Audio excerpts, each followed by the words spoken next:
اب بنگلہ دیش کے انٹیلیجنٹ کا جو چیف ہے وہ ادھر سے بھاگنا چاہتا تھا، مگر وہ جیسے ہی جہاز کے اندر بیٹھتا ہے تو اس کو اتار لیا جاتا ہے اور اس کو جا کر ایک چھاونی میں اس کے اندر بند کر دیا جاتا ہے۔ یعنی یہ وہ چیف ہے جو پولیٹیکل پارٹی جو حسینہ واجد کے خلاف تھے ان کے اوپر ظلم کرتا تھا، زیادتی کرتا تھا،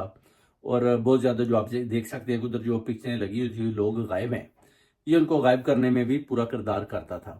اور اس کا ہاتھ تھا، اور اس لیے ابھی اس کو جو ہے نا وہ بھی گرفتار کر لیا گیا ہے۔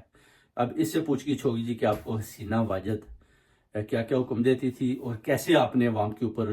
ظلم کیا اور کیسے لوگوں کو غائب کیا۔ اب یہ تو وہ تو باغی ہے، اب یہ جو ہے پکڑا جا چکا ہے اور ادھر سے ان سب کے کٹے چھٹے کھل جانے ہیں، تو اس کے بعد ان کے اوپر کیسز چلائے جائیں گے۔ اور اس طرح آپ دیکھ سکتے ہیں کہ جیسے کہ حقیقی آزادی ہے وہ بنگلہ دیش کے اندر آ چکی ہے، خالدہ ضیاء کو بھی چھوڑا جا چکا ہے، 400 آدمی جو اس کا گرفتار تھا ان کو بھی جیلوں کے اندر سے چھوڑا جا چکا ہے، اور یہ ایک بہت طویل جنگ کے بعد جو ہے نا حقیقی آزادی ملی ہے۔ آپ دیکھ سکتے ہیں 15